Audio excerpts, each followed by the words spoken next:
I'm Daryl Faber, and I'm the Director of Parks, Arts, and Recreation, and we're really excited to have all you people in the park today. We never get this kind of weather on the 4th of July, it seems. Been doing this a long time, and today is an incredible day of weather.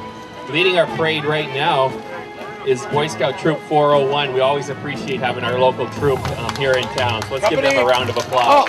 They'll be posting the colors a little bit later in our ceremony. Thank you. Let's welcome Mayor Pete Lewis and his wife Kathy.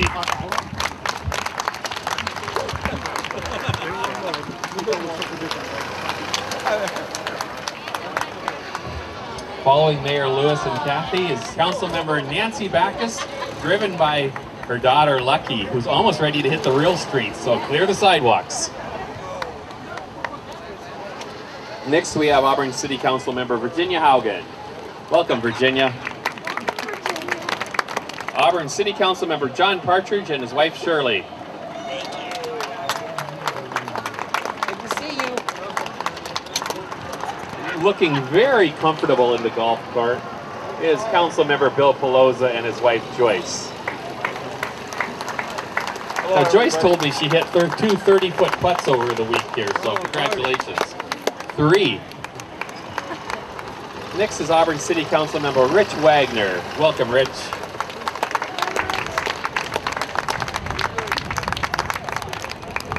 Always great to have back in his hometown of Auburn is Congressman Dave Reichert.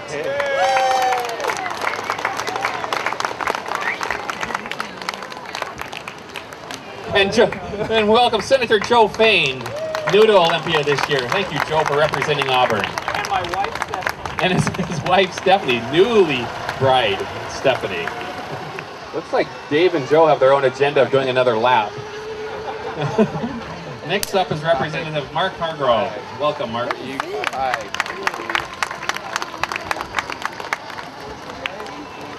Our next two carts are our neighbors to the south, Senator of Auburn, our Algona Mayor David Hill and his wife Susan, and dog named City of Pacific Mayor Rich Hildreth. Rich's hometown of Pacific will be having their Pacific Days next weekend. The administrator of the Valley Regional Fire Authority, extremely busy these days, I imagine, Eric Robertson. Welcome, Eric. Right up there. Oh, right up there. Go pull up there. Is that Isaac driving? Uh-oh. Careful with that brake. Good job, Isaac. Next up is Miss Auburn, Daniela Farrell, driven by Lana Graves. And a couple of little Graves in the background. Behind her is last year's Miss Auburn, Haley McJunkin. Oh, and Miss Auburn Outstanding Teen Naomi Moore, driven by Tammy Bothell. Third runner-up to Washington's Miss Outstanding Teen. Welcome, Naomi. Still running for Queen is our own special Pioneer Queen, Vicki Valier. Hey, Vicki!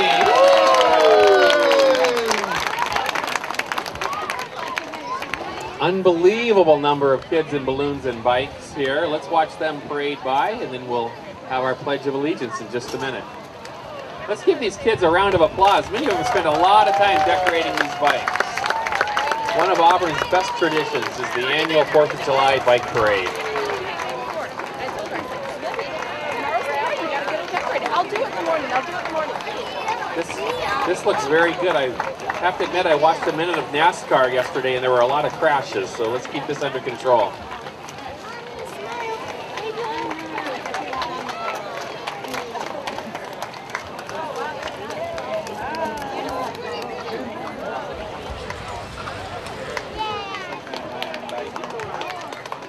Hey, good job. Way to go.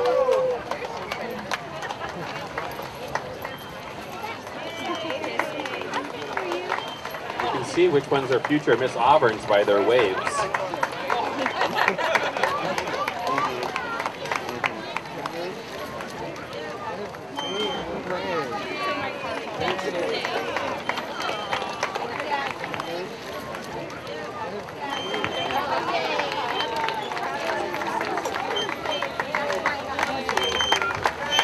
Yeah, all right.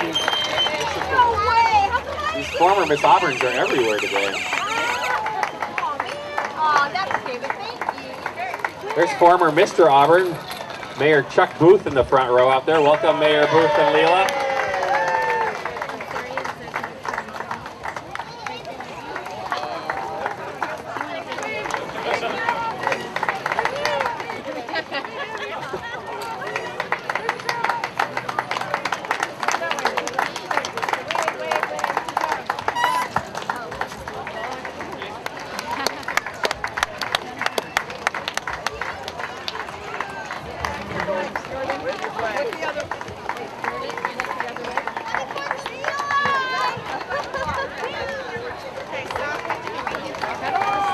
What a great turnout.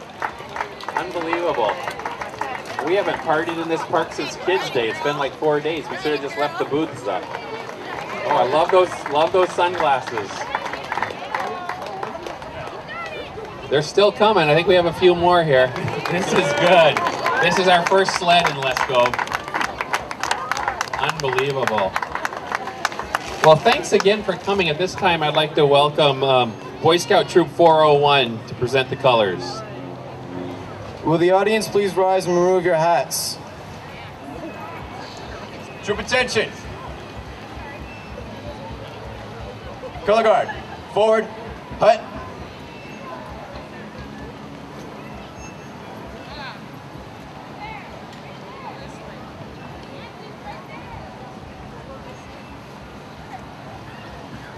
Give a left face, guys. Ready? Left. Toe. Face.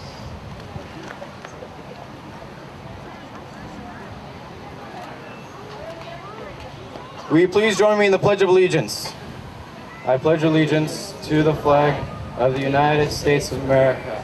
And to the republic for which it stands, one nation, under God, indivisible, with liberty and justice for all.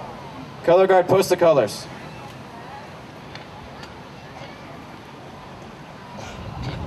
Color guard, honor the colors. 2. Color guard, return to rank.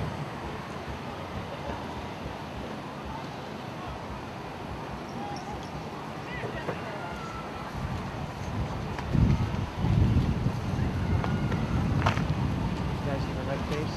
Right toe. Face.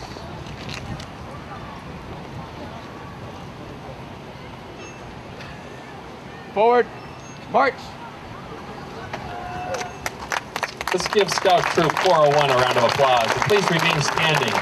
At this time, I'd like to introduce Dayla Walker. Now Dayla, come on up here. She's no stranger to Auburn. She's lived there her whole life, graduated from Auburn High in 1995, was the winner of the Auburn On Stage competition, and also sings for the Miss Auburn program.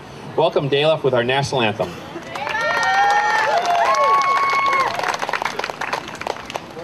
Oh, say, can you see by the dawn's early light what so proudly we hailed at the twilight's last gleaming, whose broad stripes and bright stars through the perilous fight o'er the ramparts we watched, we're so gallantly streaming, and the rockets regular, the bombs bursting in air, gave proof through the night that our flag was still there. Oh, say does that star-spangled banner yet wave o'er the land of the free and the home of the brave?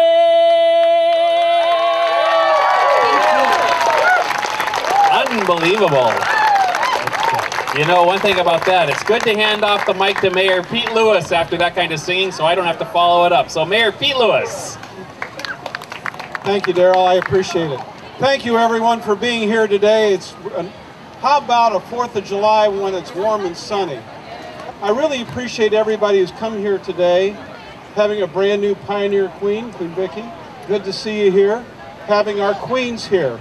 And Haley, I know you weren't able to make it last year because you were in competition, but you're certainly always welcome here. And having our state senator here, appreciate. And the 2 mayors from our local cities, we appreciate you both being here, as well always as my council members. Now our congressman, he's out talking to people, and I don't blame him because he doesn't get out of there very often. I wanted to talk to you a few minutes today about the 4th of July. Just a few short weeks ago, Kathy and I were in Baltimore. We were at Fort McHenry. We saw the reenactment of the battle that resulted in the writing of the Star-Spangled Banner. We saw the rockets' red glare, the bombs bursting in air, and they talked about the fight. The fact that most of the people who defended Baltimore at that time were citizens of the city, helped out in great part by the only troops they could get, which just happened to be from the Navy, which I also appreciate. A few days after that, for I was there at the U.S. Conference of Mayors, the mayors were talking about a series of resolutions that they were going to pass to work with their states and with Congress. And one of those resolutions, as it turned out, was pretty much written as an anti-war resolution. Now, in the U.S. Conference of Mayors, Seattle is looked at as a small to mid-sized city. After all, there's only about 600,000 people that live in Seattle, which is like a suburb of Chicago, New York, Detroit, or L.A. So you see the big cities and the big city mayors, and Seattle ranks about halfway down in the middle. I'm pretty much out toward the back door. But everybody does get a voice, and at one time in the proceeding they asked, is there any resolution that you wish to be heard separately? And reluctantly, because no one else stood, I did. And I asked for it to be reconsidered. I told them when it was time that I remembered from my past a time when resolutions were being passed that went to the troops in another war, forgotten war in Vietnam, and how the troops felt about it, and the memories that they carried back and the scars that came with it. And I asked that they reconsider what they had written so that another generation did not go through what we did.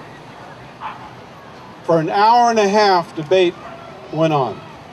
For an hour and a half, they talked, the mayors of the cities of the United States, on what should be said, and they all agreed at the end. And they came out with a different kind of a resolution. And as you know, I don't like to write or read prepared speeches, but I'm going to read a piece from this one. It is the beginning of the new resolution that began, whereas every member of the United States Conference of Mayors and the Americans they represent support our brave men and women and their families. That was the beginning. What they said was, when it was appropriate and strategically possible for the President and Congress to bring our troops home, that they wanted to see the money reinvested in the cities that have over 80% of the population of the United States, that produce over 85% of the gross domestic product of the United States, to fund the jobs for our returning veterans and our citizens, to put our own people back to work. And when it came time that full debate was over, all the mayors of American cities voted for it unanimously. It was a change in direction, and I was asked about it, and I told them it looked like a breeze going through a field of wheat. As the heads begin to nod, as begin to see the relevance of what they would say and how it might be seen by the troops overseas. Overseas is not just Iraq and Afghanistan, as Korea and a number of other countries. We have the freest country in the world. We have the liberties and the freedoms not seen in any other place, and so many other countries would like nothing better than to see us fall to make their own country look better. Our children, who can go to the mall at any time they want, get on a plane to visit a relative, or go to Disneyland or Disney World. All of our activities that we can do, a doctor that's close by, a grocery store that's within walking distance, a hospital that's within an hour's drive. Most of this is not available to any place in the world, and the moment the majority of the people in the United States forget that simple fact, that is our citizen soldiers that keep us free, that is the citizens of the United States that understand the cost of freedom, the responsibility and the obligation to make sure that we stay free. When that is forgotten, then all is lost and freedom with it. For now, today, we'll enjoy our nation's birthday. Let's sing and laugh and have fun at the rides and bring our children out and talk about the 4th of July. For you veterans out there, as you'll hear me say every time, you tell your stories.